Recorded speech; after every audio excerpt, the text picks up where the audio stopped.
수요일 전문성, 현장성 살아있는 고품격 범죄 수사 토크를 지향합니다. 아는 경찰 시작하겠습니다. 김은배 전 서울경찰청 국제범죄수사팀장 나오셨습니다. 안녕하십니까? 안녕하십니까?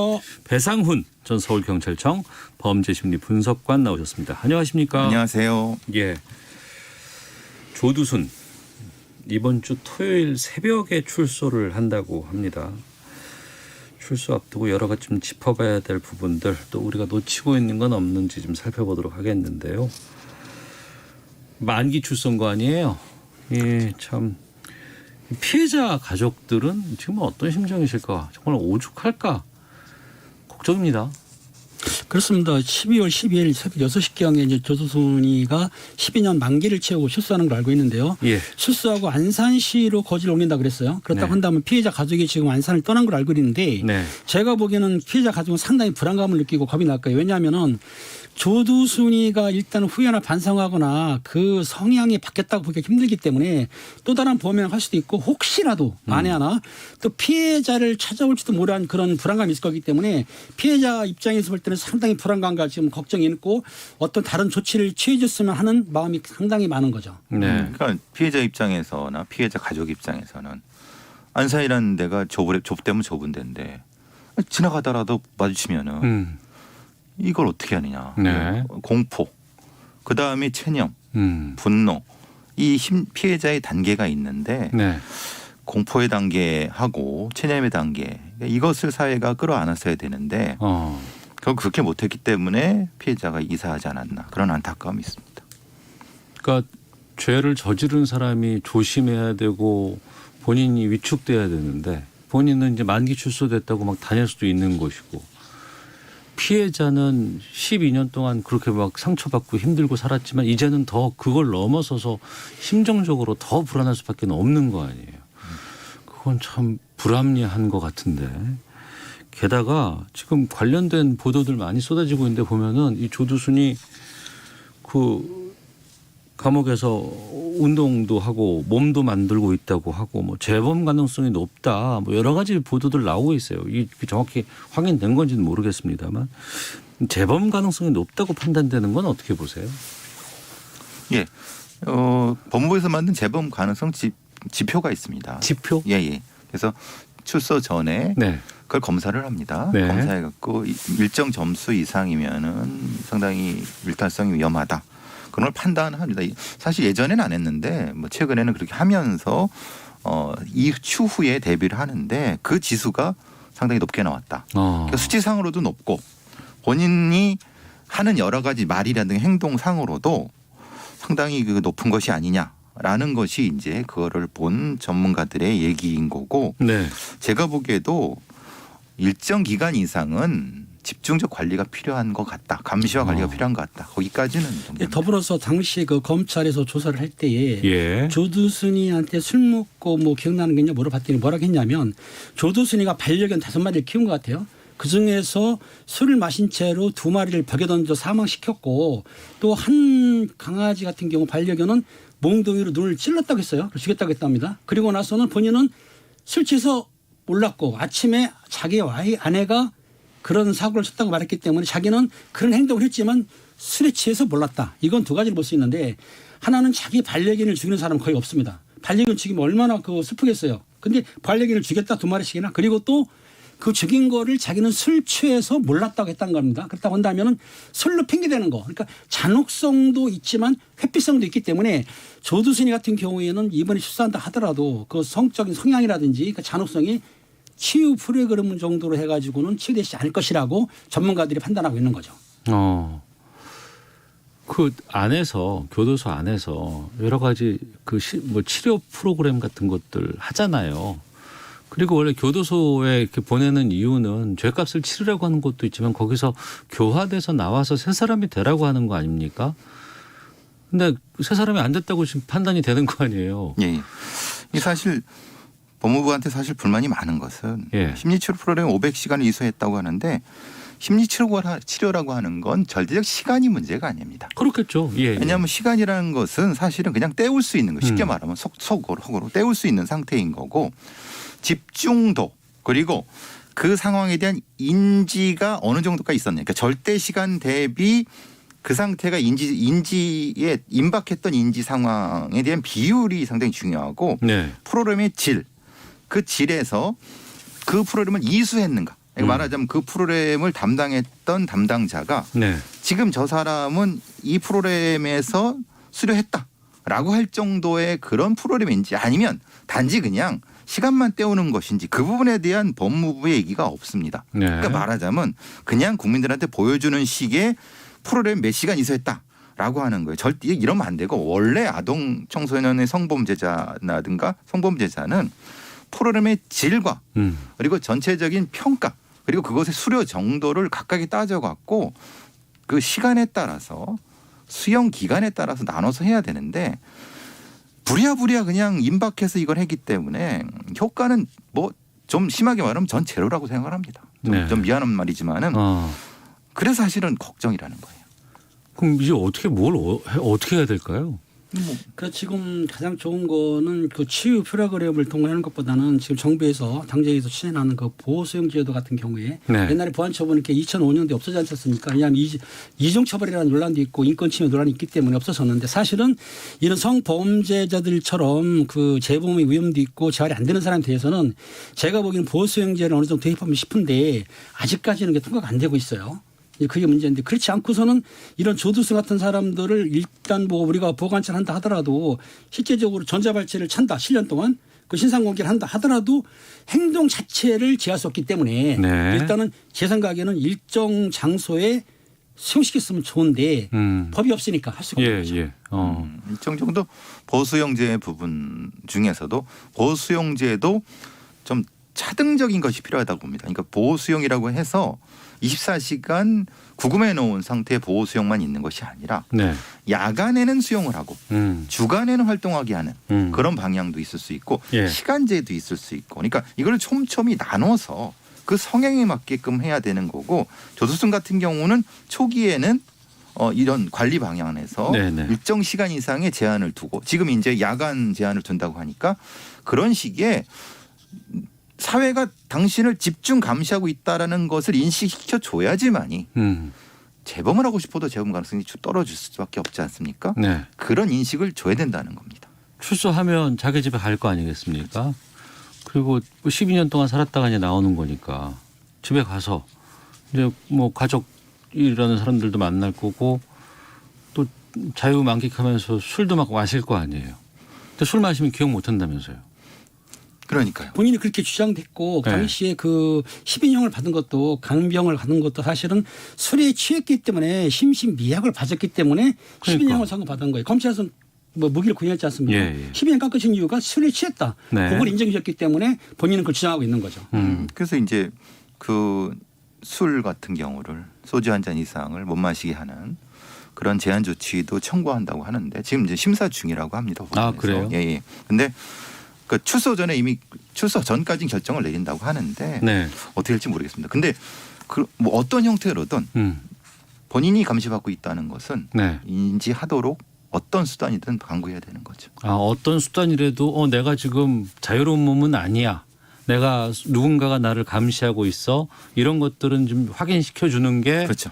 그의 좀 행동을 위축시킬 수 있는 방법이 그게 될 수 보호 관찰의 그렇죠. 효과죠. 관찰도 예. 하고 있고 그다음에 이제 1대1 관찰이라는 것이 따라다니는 건 아니고 전자적으로 감시하는 거고 그다음 전자발찌도 차고 또 경찰서라든가 법무 이런 데서 능동적으로 감시를 하겠지만 24시간 부다닐 수는 없지 않습니까? 네. 이게 문제인 거예요. 그러니까 조두순이 같은 경우에 그런 성향을 처음에는 숨겼다가 어느 정도 시간이 지나서 보호가 좀 느슨해질 때에 그 배임을 할 수도 있지 않겠느냐.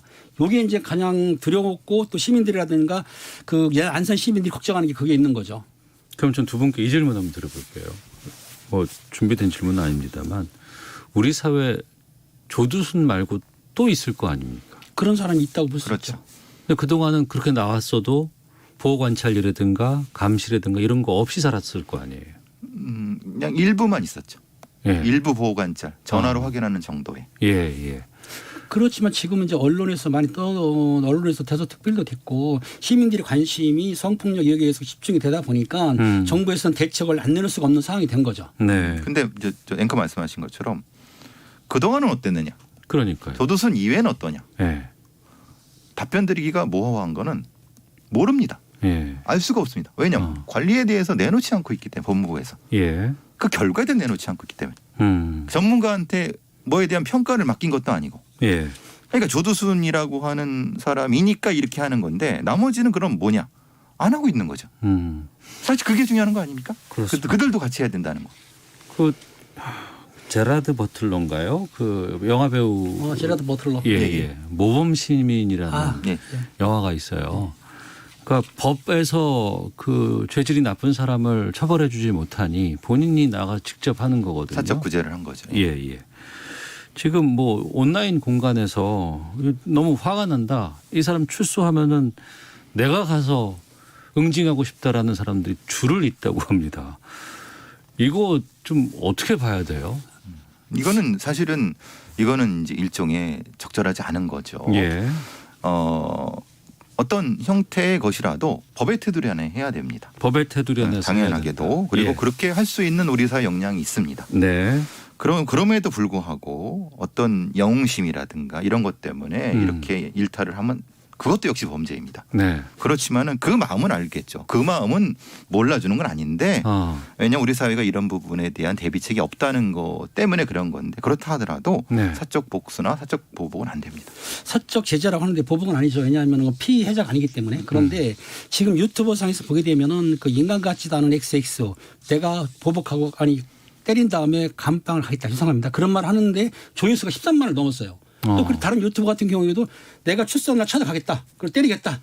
했는데 그리고 그 게임 영상을 만들었어요. 응징 게임 영상이라고 하는데 그런 경우에도 조회수가 60만이 넘었단 말입니다. 66만이 됐고 또 한 유명한 격투기 선수는 출소날 찾아간다 그랬습니다. 그런데 그런 언론에서 나오고 그런 말이 나올 때마다 사람들은 시원하게 생각하거든요. 예, 예. 그렇기 때문에 혹시라도 나는 가지 않더라도 만약에 상대방이 가서 응징했을 경우에는 내가 계좌 만들어라. 그거 후원해 주겠다. 이런 말도 한단 말입니다. 물론 형벌권 국가가 있습니다. 만약에 그 유튜버라든지 그런 그 격투기 선수가 가가지고 그 조두순을 때렸을 때는 형법적으로 폭행하면 폭행죄, 상처가 나면 상해죄 네. 처벌받기 때문에 그런 마음은 알지만 또 그리고 그런 행동을 했을 때 조두순이가 피해자가 되지 않습니까? 네.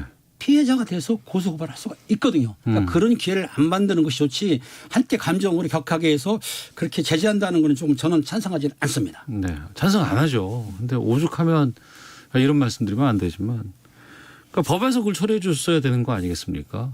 예. 법에서 시원하게 우리 사회에 법이 살아있구나. 나쁜 짓 하는 사람들은 정말 제대로 된 죄값을 받는구나라는 것들이 좀 되면 굳이 막 시민들이 분노하지 않고 그런 얘기 안 할 텐데 거기에 대한 좀 안타까움이 좀 표현된 게 아닌가라는 생각이 들지만 그럼에도 불구하고 사적 보복 이런 건 하면 안 된다고 다시 한번 말씀드리고 청취자께서 질문이 좀 많이 오고 있는데 8942님은 조두순이 이름을 바꿀 수 있는지 궁금합니다. 이름을 바꾼다거나 또 본인 얼굴 알려진다고 하니까 성형 같은 거 하지 않을까 걱정입니다라고 주셨고 8285님은 재범의 위험이 있다면 화학적 거세 등의 조치해야 되는 거 아닌가요? 불가능합니까? 라고 질문 주셨는데 거기에 대해서 좀 법이 소급이 안 됩니다. 화학적 거세는 현재로서는 안 된다. 그리고 지금 법을 제정한다 하더라도 한다고 하더라도 소급할 수는 없습니다. 보수용지 있다 하더라도 조두순이 해당이 안 되겠습니다. 형벌 불소급 명칙 때문에 소급 안 되는 것도 그리고 본인이 소형수술하는 거 막을 수는 없습니다. 네. 이름 이름 바꾸는 같은 것도- 경우는 재판을 통해서 바꾸기 때문에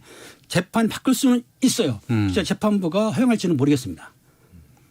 언론에서 만약에 뭐 이름 신청했다더라 변경 신청했다더라 그러면 그런 거 좀 알려가지고 여러 가지 좀 이렇게 해야 되나 싶기도 근데 하고. 조두순이 아닌 네. 조두순과 같은 급에 있는 네. 누군가가 또 관리되지 그게- 않은 네, 해왔을 수도 있잖아요. 그렇죠. 또. 그들의 관리가 너무 문제인 거죠. 많은 경찰 다음 주제로 가보겠습니다. 뺑소니 사고에 대해서 좀 저희가 챙겨봐야 할 판결이 나왔습니다. 시간이 우선 이거 좀 사건 개요부터 듣고 해보죠.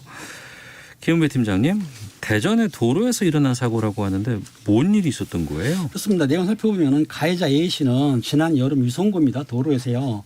그 신호 위반을 하면서 횡단보도를 건너가고 있는 고등학생을 추돌을 했습니다. 네. 그 고등학생이 한 몇 미터를 날아갔어요. 아이고. 근데 깜짝 놀래가지고 그 차에 싣고 그 피해당한 피해자를 차에 싣고 병원에 갔는데 병원 들어간 게 아니고 근처에 내려줬습니다. 예. 그리고 연락처는 적어 좀 줬어요. 예. 그 차량번호 찍으라고 해두고 그리고 나서 자기는 바쁘다고 지인 만나러 간 거예요. 네. 근데 경찰에서 보니까 아니 이 지인 만나러 간 것이 과연 피해자를 구하는 것도 우선이야 싶어서 네. 특가부를 해가지고 이 사람을 도주치상죄 즉 뺑소니로 해서 입건을 한 상태예요. 네. 그러니까는 법원에서는 징역 1년에 집행유예 2년을 선고한 상황인데 네. 본인은 억울하다고 생각하고 있는 거죠.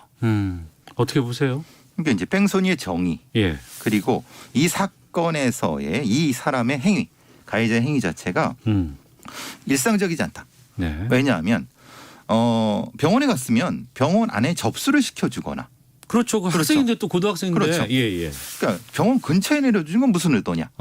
그리고 어떤 목격에 의하면 술 냄새가 났다. 그러니까 만약에 다른 의도를 가지고 예를 들면 내가 술을 먹은 거를 감추기 위해서 지인 만나는 척해서 거기서 술을 먹었다고 하면 음주가 가려지는 거 아닙니까?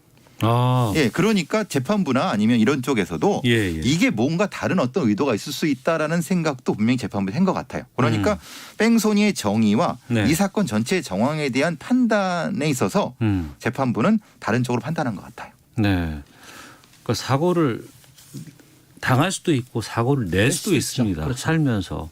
그럼 그럴 때 이제 우리가 구호 조치라든가 여러 가지들 해야 되고 또 혹시 내가 사고를 당했으면 난 정신이 없으니까 저쪽에다가 뭘 요구도 해야 될 거 아니겠어요?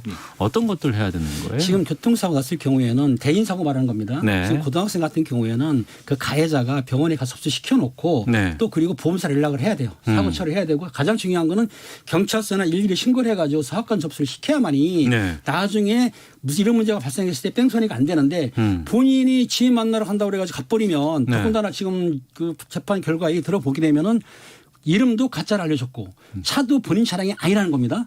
네. 그러다 보니까는 재판부에서는 이거를 인정을 안 한 거예요. 이걸 예. 도시차량이 맞다라고 봤는데 네. 만약에 그 청취자분들께서도 대인사고 났을 경우에는 꼭 병원을 꼭 데려가서 접수시켜놓은 다음에 보험사를 연락을 꼭 하시고 그리고 가까운 경찰서에 신고를 하게가 접수하게 되면은 이런 뺑소니 도주치상 사고가 안 날 수가 있는 거죠. 근데 문제가 있을 수 있습니다. 뭐냐면 고등학생이 만약에 어떤 운전자가 차가 치웠는데 고등학생이 아저씨 괜찮아요라고 막 도망가는 거예요. 예, 예. 그럴 수 있어요. 그러니까 예. 당황하니까. 예, 예. 근데 그렇다고 해서 그래 가면 안 됩니다.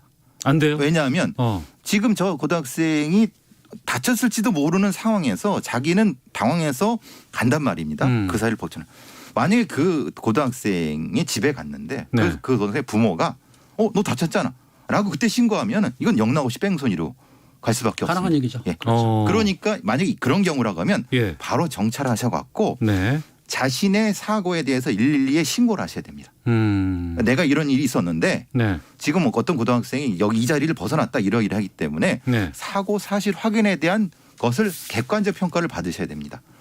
거기서 만약에 벗어났다고 하면 이건 나중에 법적 문제가 됐습니다. 이건 상당히 우리 운전자들이 헷갈리시는 부분이거든요. 그러니까 네. 지금 교수님 말 맞다나 사고 접수를 하는 얘기인데요. 네. 일시 장소가 나오기 때문에 누군지는 모르겠죠. 네. 하지만은 그 차량 번호하고 그 시간 장소만 하게 되면은 나중에 부모가 뺑소니로 신고해도 뺑소니 사건은 벗어날 수가 있는 그렇죠. 거죠. 면책이 되는 신고가 거죠. 중요한 겁니다. 네. 접수를 해야 되는 거죠. 그러니까 거기서 벗어나지 안 된다는 겁니다. 예, 정리해 볼게요. 이거 정말 되게 중요한 내용이에요. 네, 그럼요. 예. 내가 운전을 하고 있는데 주로 좀 이면도로라든가 이런 데 가서 가다가 아이들이 갑자기 튀어나온다거나 아니면 누군가 고의로 그냥 예, 차를 보험 사기도 좀 있을 수 있으니까. 보험 사기로 예. 친다거나 팔로 툭 쳤을 경우에 딱 나와 봤더니 아이나 아니면 청소년이나 누군가가 저 괜찮아요. 안 다쳤어요. 그냥 가세요. 라고 했을 때 절대 그냥 가면 안 된다고요. 그렇죠. 그래서 그게 문제가 안 되면 관계없지만 문제가 됐을 경우에는 뺑소니가 될 수가 있는 거예요. 이건 대인사고이기 꼼짝 때문에. 없이 문제가 걸린다. 될지 안 될지는 그 당시로서는 모르는 거니까. 그게 가장 좋은 건 접수를 해도 관계없다는 얘기죠. 그러니까 사건 접수를 해도. 사고 사실 확인 조치를 해야 되고 그렇죠. 그것은 뭐 어렵지 않다. 그냥 그 자리에서 112로 전화를 해서 제가 지금 이 장소에서 이렇게 해서 사고가 났는데 이 사람은 갔습니다. 그렇죠. 하지만 사고 사실 확인을 요청드립니다. 이렇게 하면 됩니까? 요청 안 드려도 바로 찍힙니다. 접수만 되면 예, 관계없다는 찍히기 얘기죠. 때문에 예. 그러니까 가장 쉬운 거는 거기 다친 아이가 있으면 바로 사고 접수하면서 바로 병원에 데려가서 접수하면 네네. 접수 자체가 뺑소니가 아닌 거죠. 아이가 가버렸을 땐. 가버렸을 때는 아까 그런 문제가 되는 거예요. 이거 명심하셔야 됩니다. 그냥 나중에 부모들이 예. 얘가 나중에 아플 수도 있기 때문에 신고하게 되면은 땡스리 신고를 하거든요. 네, 그걸 네. 예방하기 네. 위해서는 사고 접수를 하라 그 얘기죠. 안전운전 하셔야 되고 그렇죠. 하지만 이런 혹시라도 모를 사고가 있을 경우에는 사고 사실 확인 112로 조치 취하시는 것 알려드렸습니다. 자, 헤드라인 뉴스 듣고 기상청 교통정보센터 확인하고 와서 두 분과 계속 다음 주제로 말씀 나누도록 하겠습니다. 네, 아는 경찰 돌아왔습니다. 배상훈 전 서울경찰청 범죄심리분석관, 김은배 전 서울경찰청 국제범죄수사팀장과 함께하고 있습니다. 몇 달 됐고요. 많이들 기억하실 겁니다. 청와대 국민청원에도 많이 올라서 뜨거웠던 이슈가 됐었죠. 치킨 배달을 하던 50대 가장을 치어 숨지게 한 인천 을왕리 음주운전 사고. 유족이 신변 보호를 요청한 사실이 알려졌는데요. 먼저 이 을왕리 해수욕장 인근에서 있었던 이 음주운전 사고 어떤 일이었는지 김은배 팀장께서 좀 정리해 주시죠. 그렇습니다. 지난 9월 9일 새벽 0시 55분경 인천 중구에 있는 을왕리 해수욕장 한 도로입니다.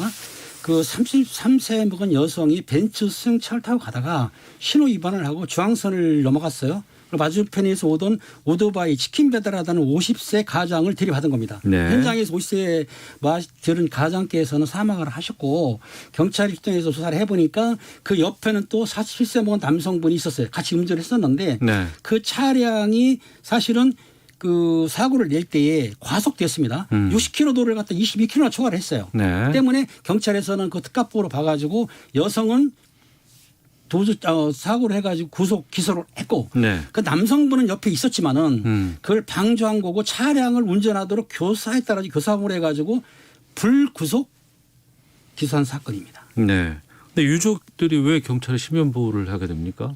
사실 이게 좀 우리나라의 좀 이 사법 시스템에서 합의에 대한 형사 합의에 대한 문제거든요. 예.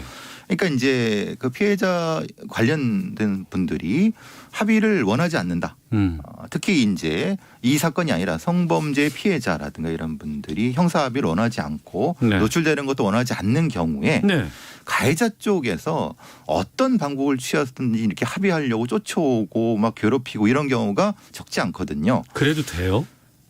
글쎄요, 이게 그래도 되냐? 왜냐하면 아니, 그 합의는 이거를 이제 오해하시는데 경찰서에 교통사고 신고 들어왔을 때 사망사고는 보통 합의를 하지 않습니까? 근데 시간을 주긴 줍니다. 왜냐하면 피해자들에게 피해 보상을 하기 위해서 별도 합의를 하는데 별도 합의를 하기에 시간을 주는데 이거를 합의를 강요할 수는 없는 거죠. 그렇죠. 강요하면 안 되죠. 근데 강요 안 이제 하고 할 수는 있는 거예요. 문제는 합의를 유족이 거부를 했어요. 우리 안 한다. 안 하겠다. 그럼에도 예, 예. 불구하고 끊임없이 지인을 쫓아와서 문도 두드리고 뭐 또 중간에서 계속 밤에도 이렇게 하고 이러면은 그거 자체를 법으로 막을 수는 없습니다. 왜냐하면 이쪽에서는 가해자 네. 쪽에서는 그래도 우리가 좀 감경하기 위해서 이렇게 사정한다라는 식으로 접근하기 때문에 그런데 그것이 지금은 너무 과도한 거죠. 왜냐하면 합의 자체에 왜 이런 문제가 되냐면 애초에 그러면 본인이 사과를 하든가 네네. 잘못을 인정하든가 인정을 안 하는 상태에서 나중에 처벌받을 것 같으니까 그러니까 겨우 지금 합의를 하려고 하는 이거는 뭐 선우차가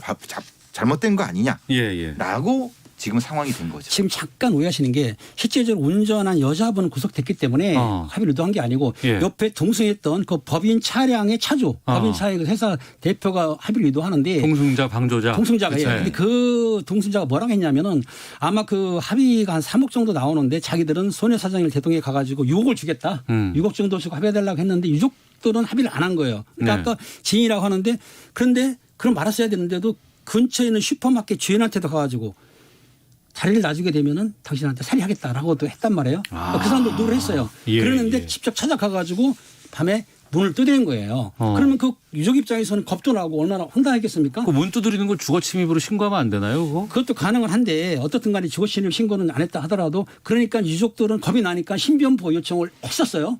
했다가 지금 이제 취소한 상황인데 어떻든 합의를 원하지 않는데 그 옆에 탄 동승자는 계속해서 합의를 유도하려고 그러고 강요하는 상황인 거죠. 그러니까 이 상황이 우리나라의 시스템 자체에서 피해자 쪽과 관련된 대리인으로서의 변호자, 공적 변호사가 있고 네네. 그 변호사를 통해서 뭘 해결하려고 해야 되는 건데 그렇죠. 예, 네. 왜 피해자를 직접 만나려고 합니까? 그렇죠. 근데 그게 압박이 될 수도 있는데 예, 근데 예. 이전에 우리의 관행상 피해자한테 무엇인가를 받아내면은 예. 법정에서 도움을 받을 수 있다고. 그러니까 그래서 또 판사들은 그걸 봐줬고 예. 그런 부분이 이게 섞여 있는 상태, 과도기적 상태에서 지금 이 상황이 벌어진 것 같아요. 그러니까 돈을 싸들고 와서 그러니까 저 피해자 유족 측은 그런 거죠. 기분이 나쁜 거죠. 상당히 네. 그 뭐냐면 돈 싸들고 와서 이게 뭐 하는 짓이냐. 왜냐하면 애초에 그러면 정정하게 사과를 하든가 인정을 하지. 그렇지도 않고 나서 지금 이 무슨 경우냐라고 하는 거고. 그렇죠. 근데 이제 가해자 쪽 입장에서는 그런 거죠. 그래도 뭐 쉽게 말하면 한번 봐달라. 이런 형태인데 좀 과하지만 그럴 수 있지 않느냐. 이런 건데 중간에 이거를 조정해 줄 수 있는 공적 시스템 자체가 좀 모호한 상태입니다. 사실. 제가 이런 경우를 만약 당했다고 쳤을 경우에 가해자가 저한테 찾아온다고 한다 그러면 안 보고 싶을 것 같아요. 또 그게 제대로 된 사과를 하고 그 표정이라든가 태도라든가 연락하는 이런 분위기를 보면 알잖아요. 근데 그렇지 않고 막 오히려 되레 당장했던 사람이 갑자기 어느 날 갑자기 죄가 커질 것 같으니까 와 사과한다 그러면 절대 전 그 사람 안 만나고 싶고 합의 안 해주고 싶거든요. 근데 또 찾아오고 그러면 이것조차도 싫은데 바람직한 그러면 이런 그 대처라든가 아니면은 원래 그런 방법들이 좀 섰어야 되거든요. 그렇죠. 근데 법원에서 이런 거를 일정 공적으로 만들어야 되는데 네. 사실 법원에 이거를 좀 미비한 부분이죠. 그런 부분이라고 저는 생각하거든요. 네. 그러니까 이제 이 변호사나 아니면 이 대리인이라는 사람들이 직장도 찾아와 출퇴근길에 와서 가로막고서 뭐 그들은 사정이라고 하지만 굉장히 괴롭혀 이게 지금 되는 겁니다. 이거를 법원, 그러니까 제3자 입장에서 법원에서 특정한 통로를 만들어줘야 되는 네. 그런 의무는 있는 것 같습니다. 근데 그걸 지금 안 하고 있는 거죠. 아니 그 지금 그 정사 사건이라든가 아니면 재판에 관련해 가지고 예. 그 당사자라든가 친족 있지 않습니까? 예. 그러니까 이거 합의하려는 사람이 찾아와서 면담을 강요하거나 위협을 하게 되면 처벌할 법은 있어요. 예. 보복범죄라고 볼 수는 있는데 3년 이하 시형이나 300만 원이나 벌금을 할 수는 있습니다. 근데 실제적으로 이 가족들이 그렇게까지는 신고를 안 할 거예요. 예. 단지 보호해달라. 왜냐하면 그 합의를 원하는 사람이 자기가 강경받기 위해서 어떤 돈을 준다고 했거든요. 그러니까 어떤 위해보다는 물질적인 보상을 하겠다는 걸 좀 과한 거기 때문에 그것만 보호해달라는 거지 그걸 신고할 정도는 아니고 제가 보기에는 어차피 나중에 보게 되면 피해자한테 일단은 합의를 해야만 네. 해야만 감형을 받을 수 있기 때문에 당연히 시간이 걸리면 합의는 할 거라고 생각이 들어요. 근데 안 해도 예. 피해자가 이걸 안 해도 그냥 처벌하는 걸로 법정에서 네. 무엇인가 원칙을 세워야 된다는 거예요. 지금. 게다가 이게 좀 요즘에는 그래도 뭐 국민청원이라든가 온라인이라든가 뭐 여러 가지 커뮤니티를 통해서 억울한 부분들에 대해서 누군가가 글을 올리면 진정성이 보이면 옆에서들 많이 도와주니까 좀 이런 것들이 뉴스로 되는데 그 전까지만 해도 그런 것들도 없었을 때는 그렇죠. 얼마나 좀 그랬을까 싶기도 하고 더군다나 가해자가 뭐 돈이 많다거나 아니면 어떤 뭐 권력이라든가 어디와 좀 연관돼 있는 사람이라 그러면은 더욱더 그게 횡행할 수도 있지 않겠습니까? 그리고 아까 말씀드린 성범죄 피해자들 같은 경우는 주변에 알려지는 것 때문에 어쩔 수 없이 합의할 수밖에 없는 그런 상황도 벌어진다. 그걸 이용할 수도 있다는 거예요. 이 합의라는 것을. 그럼 너 이거 피해 당한 건 내가 알려버릴 거야. 막 이렇게 또 말은 안 하지만 그 상황이 그렇게 되잖아요. 그렇죠. 그렇게 말하면 협박인데 네, 그렇죠. 그 피해자 입장에서 볼 때는 그럴 수도 있겠다 싶으니까 합의하는 수요가 많았었죠. 그렇죠. 예전엔 그랬어요. 그럴 때일수록 옆에 좀 아는 경찰께서 좀 많이 있었으면 좀 좋겠다 생각이 알겠습니다. 들었습니다. 자, 아는 경찰 마치겠습니다. 두 분 말씀 고맙습니다. 감사합니다. 감사합니다.